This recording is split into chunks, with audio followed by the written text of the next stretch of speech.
Bonjour à tous, bonjour à toutes, nous sommes très heureux de vous retrouver pour cette nouvelle vidéo de ressourcement spirituel pendant laquelle nous aurons des cantiques, une lecture biblique, une prédication et un bref moment de prière. Que la paix soit avec vous.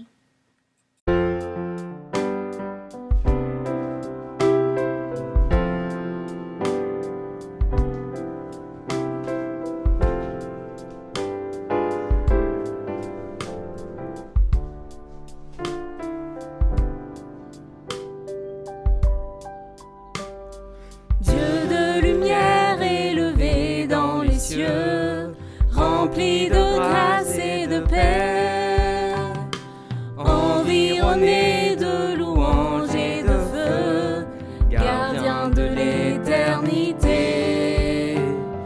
Pourquoi quitter ce palais de bonheur pour un sentier de misère? Par quel amour les chemins de ton cœur ont su trouver nos prières.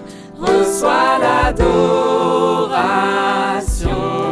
tu es le roi de gloire, notre victoire. Digne es-tu, Seigneur, Emmanuel. De cette foi que ton cœur a montré, je veux puiser mon secours sur le chemin que ta vie a tracé. Je marcherai chaque jour.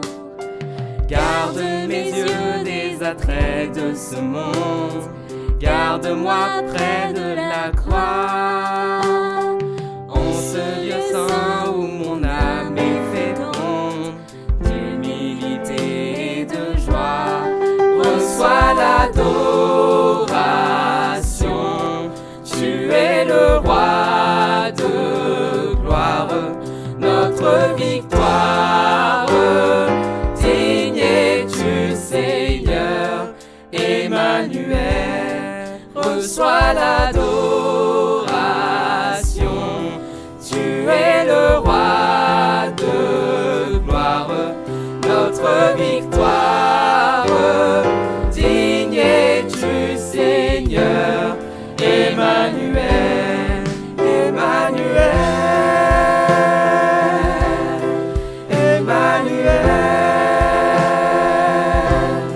Emmanuel,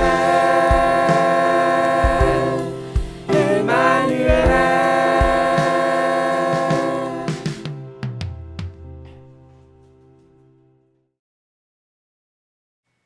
Lecture de l'évangile de Matthieu au chapitre 28.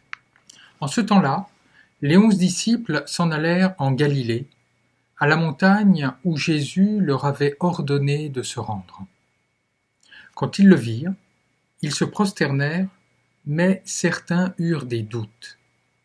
Jésus s'approcha d'eux et leur adressa ces paroles. « Tout pouvoir m'a été donné au ciel et sur la terre. Allez, de toutes les nations, faites des disciples, baptisez-les au nom du Père et du Fils et du Saint-Esprit. Apprenez-leur à observer tout ce que je vous ai commandé. Et moi, je suis avec vous tous les jours jusqu'à la fin du monde. »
Ces quelques versets que nous avons lus, qui sont lus le jeudi de l'Ascension, sont d'une telle richesse que nous les traiterons avec 2 vidéos.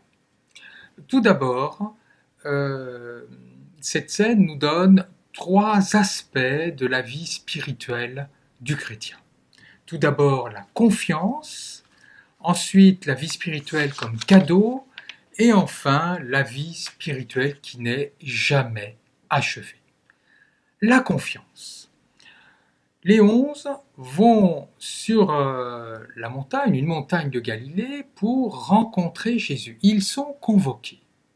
Mais en fait, ce n'est pas Jésus qui les a convoqués directement, il les a convoqués par l'intermédiaire des femmes. Les femmes ont témoigné qu'elles ont rencontré Jésus au moment de la résurrection, et Jésus leur a dit « Allez annoncer à mes frères que je suis ressuscité et que je les attends en Galilée. » Donc en fait, les disciples, face à ce témoignage des femmes, ont 2 réactions possibles.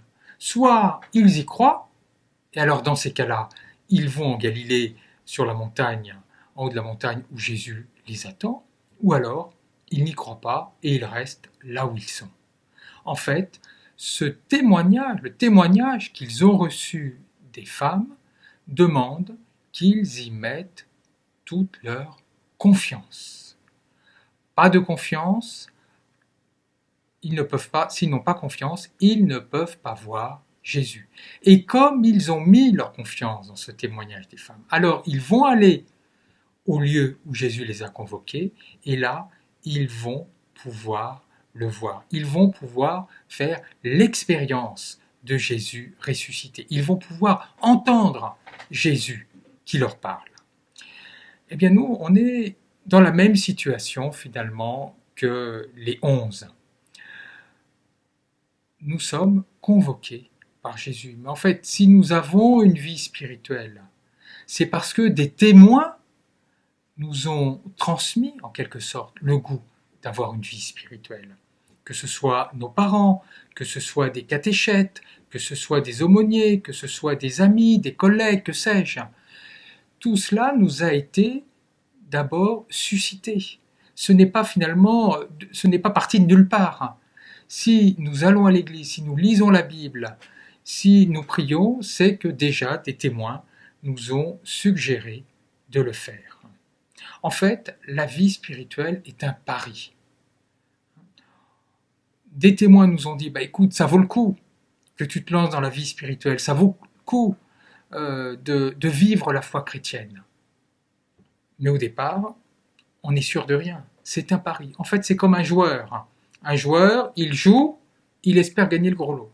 Eh bien nous jouons et nous sommes sûrs de gagner le gros lot à 100%. Le gros lot, c'est cette rencontre avec le Christ. C'est de voir le Christ comme les 11 apôtres, comme les 11 disciples ont vu le Christ. Bien sûr, il ne s'agit pas de le voir avec nos yeux de chair, mais avec les yeux du cœur. Paul, dans sa lettre aux Éphésiens, dit espère que Dieu ouvre les yeux du cœur des Éphésiens pour qu'ils puissent voir la lumière de Dieu. Nous, c'est exactement la même chose. Nous pouvons voir Dieu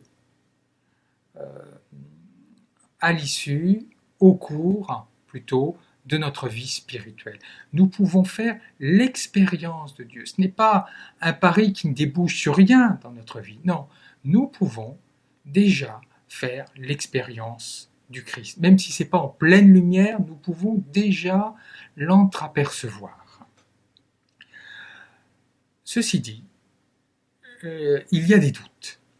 Les 11, au départ, se voient Jésus, se prosternent devant lui, donc ils voient en Jésus Dieu, sinon ils ne se prosterneraient pas, donc ils perçoivent qu'il faut une expérience de Dieu.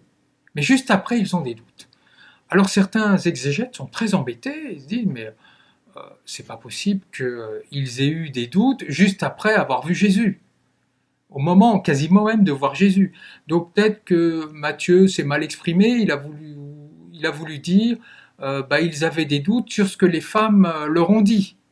Ou alors Matthieu a voulu dire voulu dire les 11 ont des doutes, puis ils ont vu Jésus, mais pas l'inverse, ils n'ont pas vu Jésus et ont des doutes. Ben non.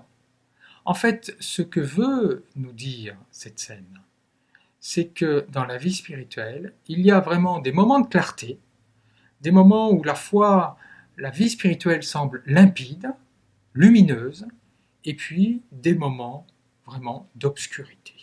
Un petit peu comme nos humeurs. Hein.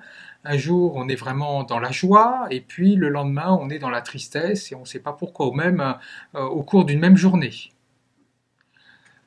Certains mystiques, comme Jean de la Croix, ont vraiment décrit ça de manière très fine. Nous passons par des moments de clarté, puis des moments de nuit. Et quand nous sommes dans la nuit, quand nous sommes dans le doute, nous savons que le jour va revenir, comme quand nous sommes dans la nuit, la nuit physique, enfin la nuit, l'absence du soleil. Nous savons que le lendemain matin, le jour va se lever. De même, dans la vie spirituelle, il y a des moments de doute, il y a des moments de nuit, mais il y a après des moments de clarté et de lumière.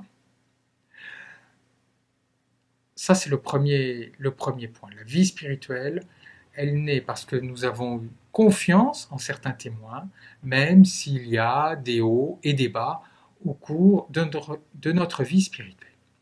Le deuxième point, c'est que la vie spirituelle est un cadeau. Les 11, s'ils ont vu Jésus, ce n'est pas de leur propre initiative. Ce n'est pas eux qui ont convoqué Jésus, c'est Jésus qui les a convoqués. Et d'ailleurs, ils ne méritaient pas, en quelque sorte. C'est un cadeau qui est gratuit. C'est pas comme, un élève qui étudie et puis qui, au bout d'un certain temps, va décrocher son diplôme. Il le mérite. Mais là, qu'est-ce qu'il mérite ? Au moment de l'arrestation de Jésus, ils l'ont laissé tomber. Ils se sont tous en allés. Ils ne méritent pas.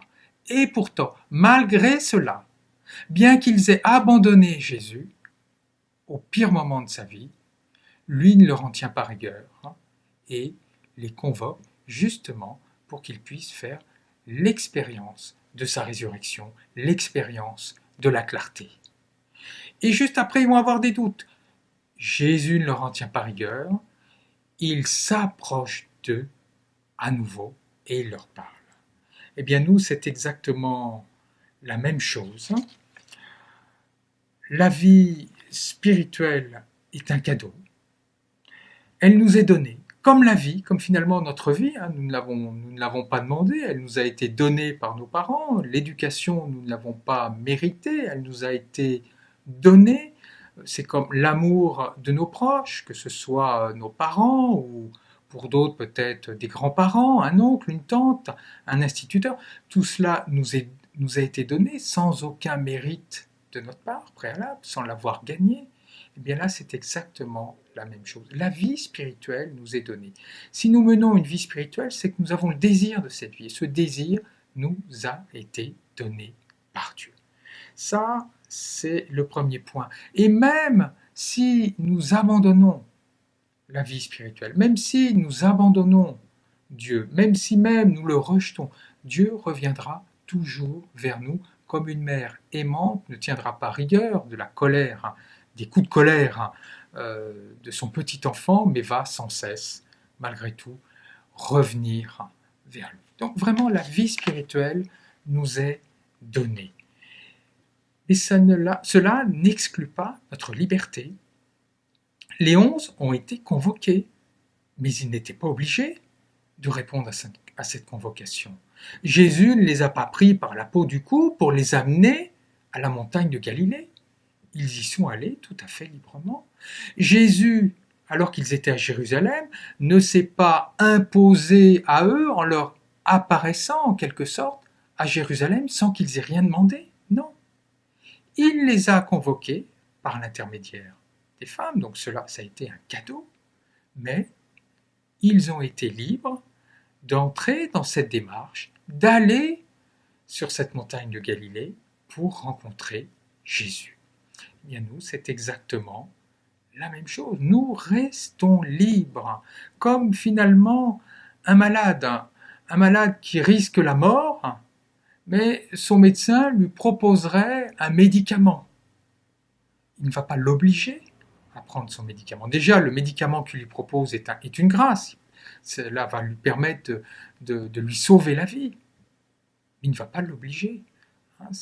Il est libre ou pas de prendre son médicament. C'est pas comme si notre animal domestique est malade. Par exemple, notre chat, on va lui ouvrir la gueule, on va lui mettre le médicament, la refermer et attendre qu'il déglutisse. Non, là, vraiment, c'est la liberté. Le patient est libre. Nous aussi, nous sommes libres de répondre à cette convocation de Dieu, d'aller dans la montagne de Galilée de notre cœur pour y rencontrer Dieu, d'aller dans cette montagne de Galilée qu'est l'Église chaque dimanche, que ce soit par Internet ou physiquement avant le déconfinement, que nous sommes libres d'aller dans cette montagne de Galilée qu'est la lecture biblique qui nous attend.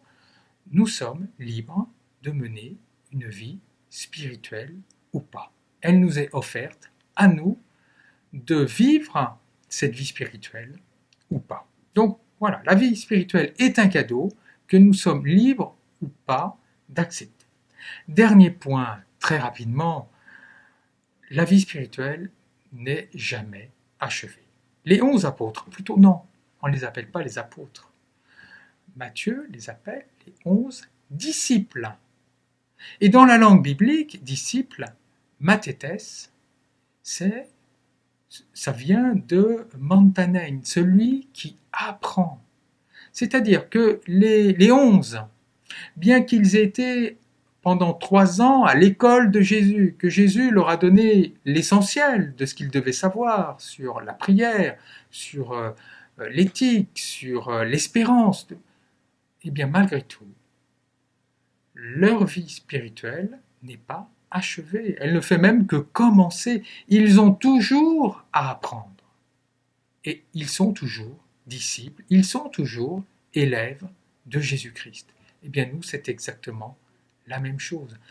Que nous soyons chrétiens depuis 50, 60 ans, que nous lisions la Bible depuis 50, 60 ans, même plus, tous les jours, que nous la connaissions par cœur, que nous allions au culte depuis des années, des décennies, nous sommes toujours des débutants tant que nous n'aurons pas atteint le but. Et le but, c'est cette union à Dieu. Certains mystiques comparent la vie de l'homme comme un fleuve qui se jette dans l'océan divin. Tant que nous ne serons pas unis à Dieu, nous n'aurons pas atteint le terme de notre vie spirituelle. Et nous aurons toujours des progrès à faire. Et finalement, la question qui nous est posée, c'est qu'est-ce que nous faisons pour justement faire des progrès spirituels? Ou plutôt, comment est-ce que nous nous ouvrons à Dieu pour qu'il nous élève spirituellement? C'est la troisième idée, la vie spirituelle n'est jamais achevée.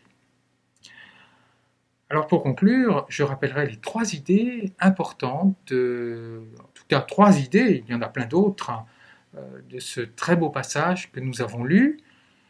D'abord, la vie spirituelle est une confiance que nous mettons dans des témoins. Elle est un cadeau librement reçu et elle n'est jamais achevée, elle est tout le temps en progrès. Alors vous pourrez me dire, mais tout ça c'est très auto-centré, c'est j'ai confiance, je reçois un cadeau, je fais des progrès, mais et les autres? Eh bien, justement, le Christ les envoie en mission, donc il les envoie partager en quelque sorte ce qu'ils ont reçu. Ça, je vous donne rendez-vous soit pour une prochaine vidéo ou au culte Zoom de dimanche prochain. En tout cas, quoi qu'il en soit, posons-nous cette question, que faisons-nous pour progresser spirituellement? Comment laissons-nous Dieu nous élever spirituellement?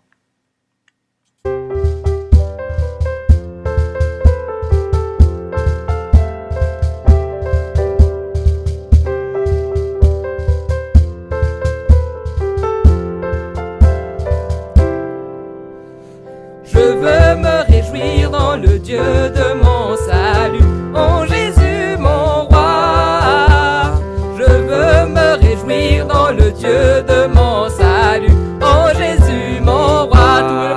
avec moi. Je veux me réjouir dans le Dieu de mon salut. Oh Jésus mon roi, je veux me réjouir dans le Dieu de mon salut. Oh Jésus mon roi, ensemble louons le Seigneur, il est vivant. Ensemble louons le Seigneur, il est vivant. Ensemble louons le Seigneur, il est vivant. Ensemble louons le Seigneur, il est vivant. Et allez, louons le Seigneur, il est vivant. Et allez, louons le Seigneur, il est vivant. Et allez, louons le Seigneur, il est vivant. Et allez, louons le Seigneur, il est vivant. Et je vous invite à la prière. Seigneur, donne-moi du courage pour changer les choses qui peuvent l'être. Donne-moi la patience pour supporter les choses que je ne peux pas changer. Et donne-moi la sagesse pour distinguer les unes des autres. Que le Seigneur vous accompagne pendant toute cette semaine. Bon dimanche à toutes et à tous. Bon dimanche! Bénis, Seigneur, cette journée. Bénis ce jour où tout renaît. Enseigne-nous à partager et donne-nous la joie d'aimer.